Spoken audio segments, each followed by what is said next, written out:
السلام عليكم ورحمة الله وبركاته. أهلا بيكم يا حبايبي في قناة المتواضعة يوميات ست اخواتها.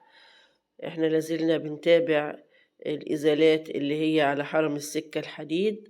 احنا النهاردة في منطقة بكوس أو محطة بكوس اللي هي محطة السوق، ودي عملية إزالة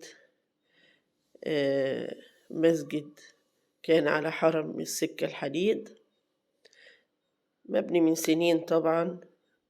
هو كان أكتر من 5 أدوار، واخد من مزلقان بكوس لحد مزلقان شارع سينما ليلى ومعديه كمان.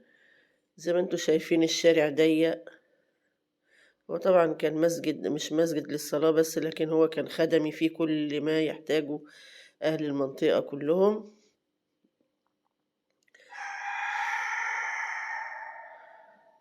هنا أصحاب المحلات يعني بينضفوا طبعا، لأن احنا كنا يعني كان خلاص عدى العصر الدن، فبينضفوا عشان يفرشوا البضاعة بتاعتهم. وكانت عملية الهدد لليوم دوت انتهت، عشان طبعا هما بيبقوا متعطلين، كتر خيرهم، بيبقوا متعطلين طول النهار بسبب طبعا الهدد اللي قدامهم دوت. المسجد كان كبير جدا، كان أكتر من 5 أدوار،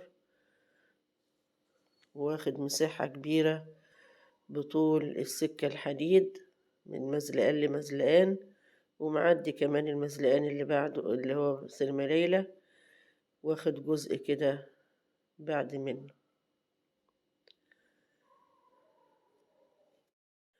زي ما انتوا شايفين الشارع ضيق طبعا. ان شاء الله لما يتعمل المترو هيبقى المحطة دي محطة علوية، هتدي اتساع جامد قوي الشارع دوت، والشارع اللي قصاده من الناحية التانية، او السكة يعني اللي قصاده من الناحية التانية.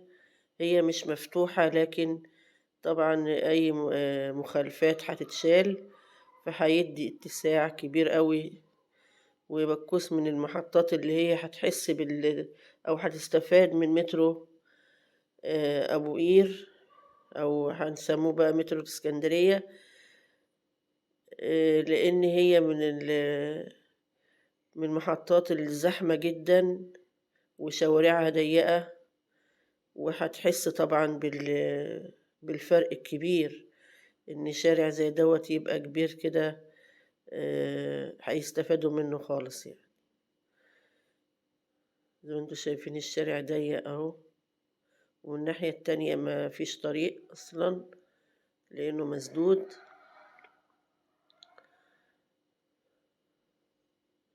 المسجد كان كبير، 5 ادوار او اكتر.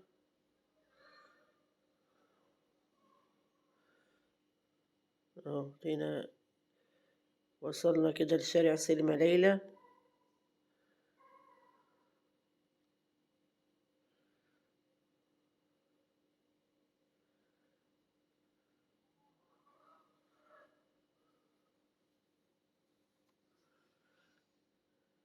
مبنى اخر دوت هيتهد برضو.